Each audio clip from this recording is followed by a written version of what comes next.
Xo'p, soat 12 dan necha minut o'tdi? 11 minut o'tdi. Ishlarni bitirdik. Mana basseynda ishimiz ko'p bu yerda hali beri chiqib ketmasak kerak, chunki ishlar ko'p, xonalar ko'p. Atak hamma xona mana 28-etajdan pastga qarab bitib kelgan, hammasi pardalari qilingan.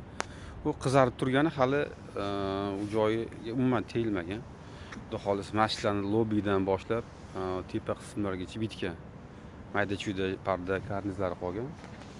O mana bu yoqdagi zdaniyani, mana bu yoqdagi bayroq tushib turgani, xudo xolisi 2 etajni qilganmiz. 27-28 da bitirganmiz adashmasam.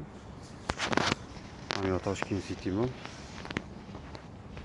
Xudo xolisi ishlarimiz davom etadi. Kuzatib boringlar. Bu yoqda olgan videolar ham bor, hali qo'yib boraman. Yaxshilab olinglar.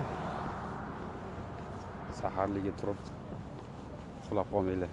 Kuninglar xayrli bo'lsin desam noto'g'ri bo'ladi. Xayrli tun. Gaplar ham ana o'rnidan adashib ketyapti. Shunaqa. Ham orqamdagi Nissan. Charchamanglar.